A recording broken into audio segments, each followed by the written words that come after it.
Hi, this is Keith Furrow, Keith Furrow Associates, the trusted name of real estate. What I want to talk about today was, we were talking about spring is coming and people are wanting to do some renovations and improvements. Which improvements require permits, which improvements don't require a permit with the county? What are the rules?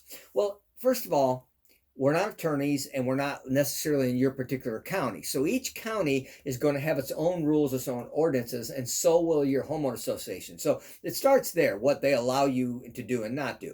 Now, as a consumer, there are a lot of repairs you can do on your own house, whether you're building your own house or you're repairing your house. You can legally do the electrical, you can legally do the plumbing, you can do the roof. That's your home. But you still have to pull a permit, and it still has to be inspected, and it still has to meet code.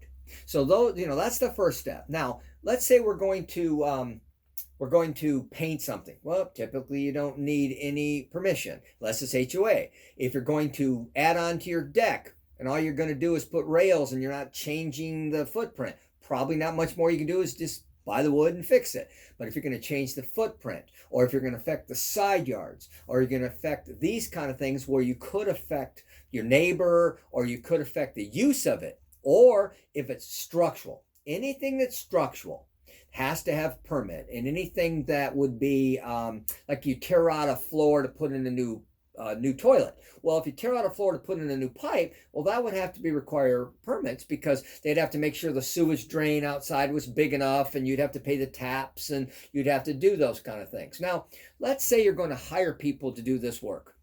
Well, what you want to typically do is you want to have somebody first that's competent, and then you want to make sure they're licensed and insured, because you as the homeowner are responsible. Now, ultimately, if they're licensed and insured and all the legal paperwork's done, you're usually protected. Now, if you hire somebody that's not licensed and insured, most cases your insurance company will cover part of it, but you'd have to get with them on what the legal ramifications one way or the other.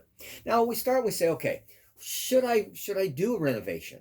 Should I remodel? Should I move? Well, that's case by case, because you'd have to look at your house. If you love that location and it's worth it to you, and you have good solid structure and you want to stay living there, maybe it's worth it to you. But I always start this way.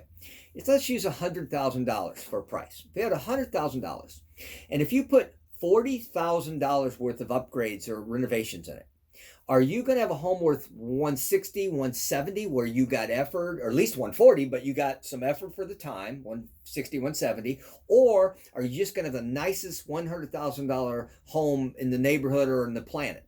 That's the way to start. It's like, what is my goal? Am I never moving? We never know these things.